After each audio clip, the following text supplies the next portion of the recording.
students, welcome to the second part of the chapter India's internal challenges. So in the first part we had studied about some internal challenges like unrest in Punjab, Operation Blue Star, Operation Black Thunder. So in this part we will discuss about issues concerning Northeast India.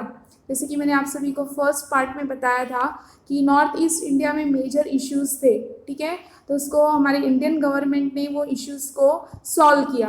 तो north east India में कितने states involve है? 8 states like Assam, Arunachal Pradesh, Manipur, Meghalaya, Mizoram, Nagaland, Sikkim and Tripura. तो ये 8 states जो है north east India में included है। International borders of India touch each of the states to varying extents. तो हमारे इंडिया का जो इंटरनेशनल बॉर्डर है ये 8 स्टेट से वो बॉर्डर टच है, ओके, वेरिंग एक्सटेंट में। And these states are different with respect to ethnicity, language and cultural diversity, okay. और जो ये 8 स्टेट्स हैं तो ये एथनिसिटी में, लैंग्वेज में, कल्चरल डाइवर्सिटी, ठीक है, इनके जो कल्चर है, लैंग्वेज है, ये सब अलग अलग है, डिफरेंट है। एथनिसिटी का मतलब क्या होता है कि जो मतलब एक ग्रुप, एथनिसिटी मीन्स एक ग्रुप जो कॉमन कल्चर को फॉलो करे, ठीक है, एक ही कल्चर को फॉलो करे, उसको क्या कहा जाता है? एथनिसिटी। तो जो हम ये 8 स्टेट देख रहे हैं तो ये एथनिसिटी के मामले में, लैंग्वेज के मामले में या फिर कल्चरल डाइवर्सिटी यहाँ पे डिफरेंट देखने के लिए मिलेंगे, ओके। आसाम में अलग है, अरुणाचल प्रदेश में अलग लैंग्वेज है, कल्चर है, मेघालय में अलग है, ठीक है। So next point, the first prime minister of independent India took the lead in bringing the tribes living in these areas into the main stream of the country. सो मैंने आप सभी को फर्स्ट पार्ट में ही बताया था कि ये जो एरिया है नॉर्थ ईस्ट इंडिया जो है हमारा, यहाँ पे ट्राइबल पॉपुलेशन बहुत ज़्यादा है। तो इस एरियाज़ में जो ट्राइब्स रहते थे, मतलब जो आदिवासी रहते थे, तो उनको जो है हमारे first prime minister Pandit Jawaharlal Nehru, क्योंकि आफ्टर इंडिपेंडेंस हमारे कंट्री के फर्स्ट प्राइम मिनिस्टर कौन बने? पंडित जवाहरलाल नेहरू। तो इन्होंने ट्राइबल पीपल को अपने कंट्री के मेन स्ट्रीम में लाने की कोशिश की, ओके। एंड इन 1954 यानी आदिवासीज को, ट्राइबल पीपल को, ट्राइब्स को प्रोटेक्ट करने के लिए, उनका कल्चर प्रिजर्व करने के लिए, ताकि वो अपने कल्चर को लॉस्ट न कर दे, खो न दे, ठीक है। तो इसके लिए उन्होंने नॉर्थ ईस्ट फ्रंटियर एजेंसी जो है फॉर्म की। और इस एजेंसी में उन्होंने कौन से एरिया को जो है इंक्लूड किया? सिनो इंडियन बॉर्डर, सिनो मीन्स चाइना। ये जो north east frontier agency Pandit Jawaharlal Nehru ने 1954 में फॉर्म किया था, तो इसमें 2 एरिया को इंक्लूड किया गया। एक तो था सिनो इंडियन बॉर्डर और दूसरा tribal areas towards the north of Assam, यानी आसाम स्टेट के नॉर्थ डायरेक्शन की तरफ जो ट्राइबल एरियाज आते हैं, तो ये भी, वो एरिया को भी इस एजेंसी में इंक्लूड किया गया, okay. Next, Nehru took the position of bringing about the development of hundreds of tribes in these parts while preserving their culture. See, हमारे पंडित जवाहरलाल नेहरू ने जो है 100 ऑफ ट्राइब्स के डेवलपमेंट के लिए, और ऐसा भी नहीं है उनके कल्चर को प्रिजर्व करते हुए, ऐसा नहीं है कि मतलब वो अगर उनके डेवलपमेंट के बारे में पंडित जवाहरलाल नेहरू ने सोचा तो उनसे एक डील की कि आपको जो है अपने रीति रिवाज के हिसाब से नहीं, अगर हम आपको हमारे कंट्री के मेन स्ट्रीम में लाएंगे तो हमारे कंट्री के जो कल्चर है उसके हिसाब से चलना पड़ेगा, ऐसा उन्होंने नहीं किया। उनके कल्चर को प्रिजर्व करते हुए उन्होंने 100 ऑफ ट्राइब्स का डेवलपमेंट किया, ठीक है। And next, special provisions have been made with respect to these areas in the 6th schedule of the Indian constitution. See, हमारे इंडियन कॉन्स्टिट्यूशन में 25 पार्ट्स मिला के 448 आर्टिकल्स हैं। इंडियन कॉन्स्टिट्यूशन में 25 पार्ट्स में जो है 448 आर्टिकल्स है और 12 शेड्यूल है। तो ट्राइबल पीपल के लिए हमारे कॉन्स्टिट्यूशन में जो है स्पेशल प्रोविज़न दिया गया है। कौन से शेड्यूल में? 6th schedule. जैसे कि हमें पता है कि शेड्यूल ट्राइब्स या शेड्यूल कास्ट, इनको जो है रिजर्वेशन है, ठीक है। एजुकेशन में, जॉब फील्ड में इनको रिजर्वेशन है, यानी इनके लिए कुछ पर्सन सीट रखी गई है। तो ये स्पेशल प्रोविज़न जो है किस में बनाया गया? हमारे कॉन्स्टिट्यूशन के 6th शेड्यूल में, ठीक है। Next, in 1965, the responsibility of administering this area was given to the Ministry of External Affairs. Ministry of External Affairs किसको कहेंगे? जैसे हमारे इंडिया के जो है फॉरेन मिनिस्टर होते हैं, तो उसको ही कहा जाता है मिनिस्ट्री ऑफ एक्सटर्नल अफेयर्स। तो ये जो एरियाज थे, यानी जो जहाँ पे ट्राइबल पीपल रहते थे, ट्राइबल पॉपुलेशन ज़्यादा था, जो ये 8 स्टेट्स थे, तो ये एरियाज को एडमिनिस्टर करने की रिस्पॉन्सिबिलिटी किसको दी गई? मिनिस्ट्री ऑफ एक्सटर्नल अफेयर्स को, okay. And the north eastern council act of 1971 was suppose to advise the central government regarding aspects of common interest in economic and social spheres, interstate transport, electricity, flood control etcetera. उसके बाद में north eastern council करके जो है act पास किया गया 1971 में, tribal people को फैसिलिटी देने के लिए, उनका भी डेवलपमेंट हो सके, तो इसके लिए 1971 में नॉर्थ ईस्टर्न काउंसिल एक्ट पास हुआ। और ये एक्ट के अकॉर्डिंग सेंट्रल गवर्नमेंट ने किसके तरफ फोकस दिया? कौन से एस्पेक्ट्स के तरफ?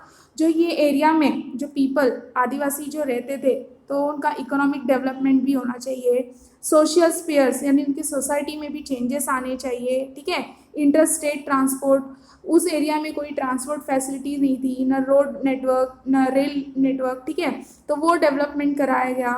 इलेक्ट्रिसिटी, फ्लड कंट्रोल, जैसे ईस्ट में जो है, ईस्ट के तरफ कौन सी मेजर रिवर है? ब्रह्मपुत्रा, ओके। तो ब्रह्मपुत्रा रिवर में जो है हर साल बाढ़ आता है, और फ्लड के वजह से जो है नॉर्थ ईस्ट इंडिया, वहाँ पे लाइफ, प्रॉपर्टी बहुत ही डिस्ट्रॉय होती है। तो इसको कंट्रोल करने के लिए कि कैसे जो है ब्रह्मपुत्रा रिवर में जो फ्लड आता है उसको कंट्रोल किया जाए, तो हमारे सेंट्रल गवर्नमेंट ने ध्यान दिया, ठीक है, फोकस किया through north eastern council act of 1971, okay. So first north east India का स्टेट है Mizoram, okay. The tribes in north east India have an ancient history. जो नॉर्थ ईस्ट इंडिया में जो ट्राइब्स रहते हैं, अभी भी रहते हैं, उनका एंशिएंट हिस्ट्री है, वो हम देखेंगे। When India became independent, the government gave administrative autonomy to the districts of Mizo majority areas of the Lushai Hills. तो जब इंडिया आज़ाद हुई तो हमारे गवर्नमेंट ने ये मिजो मेजॉरिटी के डिस्ट्रिक्ट को, जो कि कहाँ पे है? लुशाई हिल्स, ये एरिया के पास मिजो मेजॉरिटी है। मेजॉरिटी मीन्स जहाँ पे पॉपुलेशन ज़्यादा हो, तो मिजो मेजॉरिटी रहती थी, ठीक है। तो हमारे गवर्नमेंट ने इनको और भी पावर दे दिया, autonomy means power, administrative power दिया। And when the states reorganisation commission was appointed in 1954, the expectations of the people in this area grew and Mizo leaders started demanding an autonomous Mizo province. See, जब India आज़ाद हुई तो हमारे government ने ये जो north east India जितने मतलब states हैं, सब पे ध्यान दिया था, ठीक है। और ये डिस्ट्रिक्ट को, मिजो मेजॉरिटी के डिस्ट्रिक्ट को एडमिनिस्ट्रेटिव ऑटोनॉमी भी दिया था। लेकिन जब स्टेट्स को रीऑर्गेनाइज किया गया, मीन्स रीऑर्गेनाइजेशन कमीशन जब स्टैब्लिश हुआ, अपॉइंट हुआ 1954 में, तो इस एरिया में यानी मिजो मेजॉरिटी का जो एक्सपेक्टेशन था वो और भी बढ़ गया, उनके नए नए डिमांड्स आने लगे। और जो मिजो लीडर्स थे, मिजो लीडर्स ने और भी ज़्यादा जो है पावर का डिमांड करने लगे वो, ऑटोनोमस मीन्स, क्योंकि उनको जो है मिजो प्रोविंस यानी मिजोरम एक अलग जो है सेपरेट कंट्री चाहिए था। उनको इंडियन गवर्नमेंट के हिसाब से नहीं चलना था, इंडियन गवर्नमेंट के रूल के अकॉर्डिंग नहीं चलना था, उनको अपना एक सेपरेट कंट्री चाहिए था। और वो जो है अपने रूल के अकॉर्डिंग वो चलना चाहते थे, वो अपना गवर्नमेंट खुद रन करना चाहते थे, ठीक है।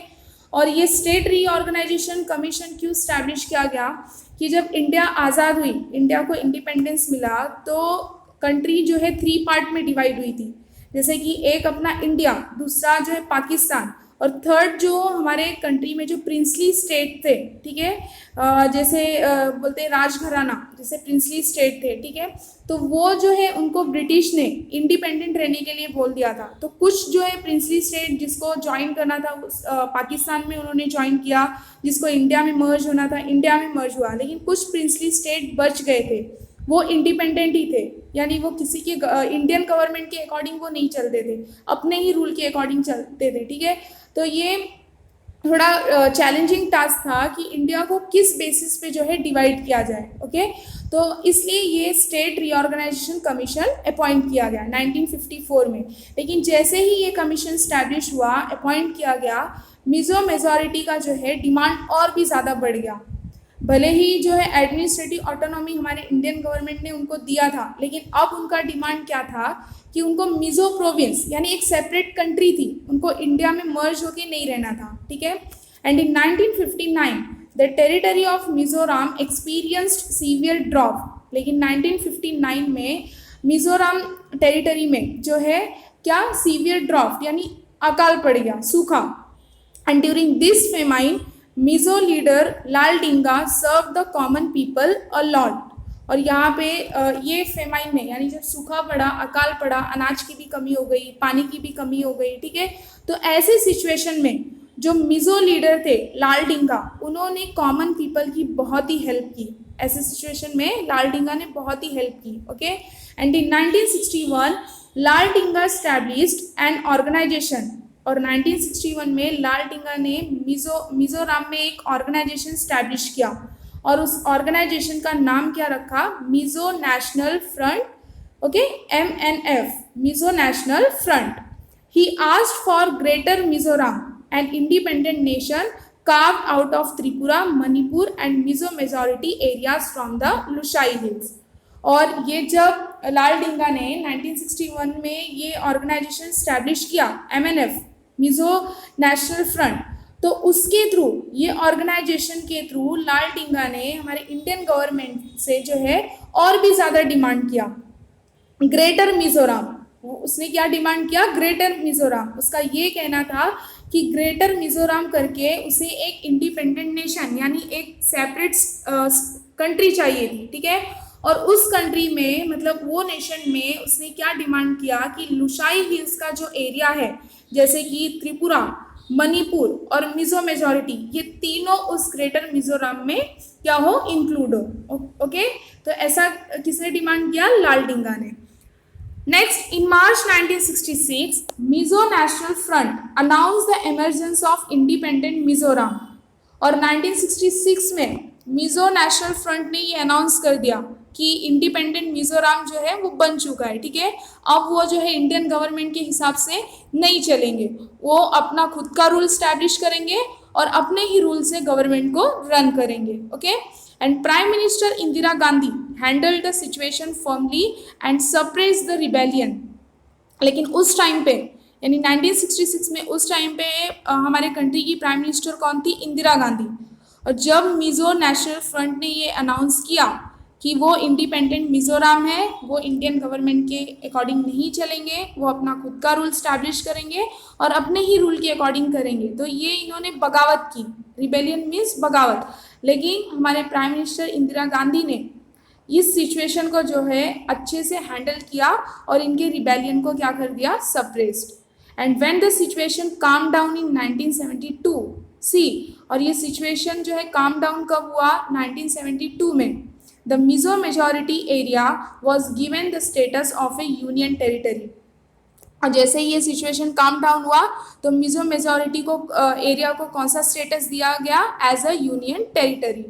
And in 1985 Prime Minister Rajiv Gandhi had an agreement with the Mizo National Front and Mizoram was given the status of a full-fledged state and Laldinga became the Chief Minister of the state। Means जब ये situation calm down हुआ तो Mizo majority area को जो है union territory का status दिया गया। और 1985 में प्राइम मिनिस्टर राजीव गांधी ने मिजो नेशनल फ्रंट के साथ एक डील की, अग्रीमेंट किया, ठीक है। और उसके बाद से मिजोरम जो है एक क्या बन गया, फुल फ्लेज स्टेट, यानी वो हमारे कंट्री में, इंडिया कंट्री में जो है मर्ज हो गया और हैप्पीली रहने लगे, ठीक है। और उसके बाद में मिजोरम स्टेट के चीफ मिनिस्टर किसको बनाए गए, लालडिंगा को, okay. Next, Nagaland. The Naga tribe in the north east India is known as a martial tribe. See, ये जितने भी स्टेट है सब ट्राइबल पॉपुलेशन ही ज़्यादा थे, ठीक है, अभी भी हैं। तो यहाँ के जो ट्राइब थे, नागा ट्राइब, तो इनको क्या, कौन सी ट्राइब कहा जाता था? कहा जाता है मार्शियल ट्राइब। मार्शियल मीन्स क्या? वॉरियर, योद्धा, जो हमेशा मतलब लड़ाई पे उतर आते हैं, कुछ भी बात हुई, कुछ भी मैटर हुआ तो लड़ाई पे उतर आते हैं। तो नागालैंड यानी नागा ट्राइब को क्या कहा जाता है? Martial tribe. The Naga tribe had settled in eastern Himalayas, the Naga hills, border areas of Assam and Myanmar. जो नागा ट्राइब थे वो कहाँ सेटल्ड हो गए? ईस्टर्न हिमालयस पे, नागा हिल्स पे और आसाम के border areas and Myanmar. And in 1946, some educated Naga youth established an organization called Naga National Council. Later, they made a demand for an independent state of Nagaland, like Mizoram. जैसे मिजोरम ने जो है, मिजोरम में Mizo majority ने जो है demand किया था कि उन्हें एक सेपरेट कंट्री, ग्रेटर मिजोरम करके सेपरेट कंट्री चाहिए, तो वैसे ही 1946 में कुछ एजुकेटेड नागा यूथ ने एक ऑर्गेनाइजेशन स्टैब्लिश किया, इसका नाम क्या था? Naga national council. और इसी ऑर्गेनाइजेशन के थ्रू बाद में जो है इन्होंने डिमांड करना शुरू किया कि इन्हें जो है नागालैंड एक इंडिपेंडेंट स्टेट चाहिए। ओके, ये जो है इंडियन गवर्नमेंट के अकॉर्डिंग नहीं चलेंगे। And they were led by Angami जपू फिजो। जैसे कि हमने देखा कि मिजोरम में जो ऑर्गेनाइजेशन स्टैब्लिश किया गया तो उसके लीडर, मेन लीडर कौन थे? लाल डिंगा। तो वैसे ही इस काउंसिल के, नागा नेशनल काउंसिल के लीडर कौन थे? अंगामी जपू फिजो। And in 1954, the Naga National Council announced the establishment of an independent federation of Nagaland. See same Mizoram जैसा, जैसे मिजोरम में वो ऑर्गेनाइजेशन ने जो है इंडिपेंडेंट नेशन जो है अपने आप को अनाउंस कर लिया था, वैसे ही सेम 1954 में नागा नेशनल काउंसिल ने क्या अनाउंस किया? Establishment of an independent federation of Nagaland, यानी एक separate country, separate state. And in 1955 skirmishes means fighting, ठीक है, battle. In 1955, skirmishes happened between local Nagas and the soldiers of the Assam Rifles, ठीक है। और दोनों के बीच में जो है 1955 में इन दोनों के बीच में फाइटिंग हुई, लोकल नागास यानी जो नागा ट्राइब थे और soldiers of the Assam rifles. Military action was taken to suppress the skirmishes. और इस बैटल को, इस फाइटिंग को सप्रेस करने के लिए कौन सा एक्शन लिया गया? मिलिट्री एक्शन, यानी हमारी आर्मी के लोग जो थे, हमारे इंडियन आर्मी, वो इस स्क्रिमिशेस को यानी इस फाइटिंग को जो है सप्रेस करने के लिए गए। Okay, next, several rounds of discussion took place between the central government and the Naga national council, ठीक है। तो हमारे सेंट्रल गवर्नमेंट यानी हमारे कंट्री के गवर्नमेंट के साथ और नागा नेशनल काउंसिल के साथ बहुत सारे राउंड्स ऑफ डिस्कशन हुए। Okay, and central government decided to give the Naga majority territory the status of a union territory। और हमारे सेंट्रल गवर्नमेंट ने डिस्कशन करके यही डिसाइड किया कि जो नागा मेजॉरिटी टेरिटरी है उनको कौन सा स्टेटस दिया जाए? As a union territory. And Nagaland was made a full fledge state on 1 December 1963 by putting together the Naga majority territory and a part of Tuyen Sang। Okay, और बाद में जाके जब हमारे सेंट्रल गवर्नमेंट ने ये डिसाइड किया कि नागा मेजॉरिटी टेरिटरी को यूनियन टेरिटरी का स्टेटस मिलना चाहिए, और लास्ट में 1 December 1963 में नागालैंड भी क्या बन गया? फुल फ्लेज स्टेट, यानी वो भी हमारे कंट्री में मर्ज हो गया। Okay, next, Assam. In 1983, there was an intense agitation staged by all Assam Students Union and Assam Jan Sangram Parishad over the question of the dominance in Assam of Bengali migrants। See, Assam में जो है 1983 में intense agitation हुआ। जितने भी Assam students union थे और आसाम जन संग्राम परिषद, इन्होंने एजिटेशन शुरू किया। क्यों स्टार्ट किया? क्योंकि आसाम में बांग्लादेश से, जैसे कि हमने फर्स्ट पार्ट में देखा था कि टेररिस्ट गोल्डन टेम्पल में जो है इलीगल जो है घुस आए थे, ठीक है, वैसे ही बांग्लादेश से कुछ जो है पीपल आसाम में रहने के लिए, इलीगली तरीके से आसाम में रहने के लिए चले आए थे, ठीक है। तो इन्होंने ये एजिटेशन यानी मूवमेंट क्यों किया? इनका ये कहना था, ये डिमांड था कि जो बंगाली माइग्रेंट्स है, जो बांग्लादेशी है, वो अपने सिटीजन में जो है वापस चले जाएं, ठीक है। ये जो है आसामीज को जो है इनका रहना यहाँ पे आसाम में रहना पसंद नहीं था और ये इनको यहाँ से भगाना चाहते थे, जिसकी वजह से ऑल आसाम स्टूडेंट्स यूनियन और आसाम जन संग्राम परिषद ने क्या स्टार्ट किया, मूवमेंट स्टार्ट कर दिया। And in 1985 prime minister Rajiv Gandhi, central home minister Shankar Rao Chauhan and Assamese leader Prafulla Kumar Mohanta signed an accord. Accord means क्या होगा, अग्रीमेंट, एक डील। और इसी को मतलब ये सिचुएशन को काम डाउन करने के लिए 1985 में हमारे prime minister Rajiv Gandhi, central home minister Shankar Rao Chauhan और आसामीज लीडर प्रफुल्ल कुमार मोहंतो, तीनों ने मिलके एक अग्रीमेंट साइन किया, ठीक है, एक डील की। And it was decided to send the Bangladeshi citizens who had infiltrated in Assam back to their original places। और इन्होंने तीनों ने मिलके जो अग्रीमेंट साइन किया, जो डील किया, तो उसके अकॉर्डिंग ये डिसाइड हुआ कि जो बांग्लादेशी सिटीजन्स हैं जो आसाम में ज़बरदस्ती घुस आए हैं, मतलब इलीगली तरीके से आगे रह रहे हैं, तो उनको जो है अपने ओरिजिनल प्लेस पे वापस चले जाने चाहिए, ठीक है। लेकिन अभी भी नहीं माने। पहले तो कम बंगाली माइग्रेंट्स थे, अब तो और भी ज़्यादा हो गए और इंडिया के हर पार्ट्स में जो है, हर एक स्टेट में वो रह रहे हैं, ठीक है। इन 1986 elections were held for Assam legislative assembly and Prafulla Kumar Mohanto of the Assam Jan Parishad became the new chief minister, ठीक है। तो आसाम में जो है 1986 में आसाम में इलेक्शन कंडक्ट किया गया, आसाम लेजिस्लेटिव असेंबली, और सीएम जो है, चीफ मिनिस्टर किसको बनाया गया, प्रफुल्ल कुमार मोहंतो को, okay. And due to this democratic process it became possible to establish peace in Assam. जब इलेक्शन हुआ 1986 में और आसाम जन परिषद का जो है प्रफुल्ल कुमार मोहंतो को चीफ मिनिस्टर बनाया गया, तो ये डेमोक्रेटिक प्रोसेस के वजह से असम में जो अशांति थी, मतलब पीस नहीं था, उसके बाद जो है पीस आ गया, ठीक है। ये जो भी मतलब प्रोसेस हुआ, जो डेमोक्रेटिक प्रोसेस हुआ, तो इसकी वजह से क्या पॉसिबल हुआ, पीस स्टैब्लिश करना, ठीक है। Next, Arunachal Pradesh. In 1954, NEFA was created. In 1972, it began to be called Arunachal Pradesh, that is region of the rising sun. ठीक है। Next, on 20th February 1987, it got the status of a constituent state. Okay. तो यहाँ पे अरुणाचल प्रदेश में 1954 में क्या create हुआ, नेफा, NEFA, जो हमने पढ़ा था, नॉर्थ ईस्ट फ्रंटियर एजेंसी, जो हमारे पंडित जवाहरलाल नेहरू ने फॉर्म किया था। और उसके बाद में जो है उसे क्या कहा गया, इन 1972 में it began to be called Arunachal Pradesh, that is region of the rising sun. ऐसा क्यों कहा जाता है कि अरुणाचल प्रदेश जो है एक ऐसा रीजन है, मतलब राइजिंग सन का, क्योंकि जो सूर्य है, मतलब जो सन है, वो कहाँ से उगता है, ईस्ट से। तो सबसे पहले जो है मॉर्निंग कहाँ से होती है, अरुणाचल प्रदेश से, ठीक है। तो इसलिए इस रीजन को क्या कहा जाता है, region of the rising sun.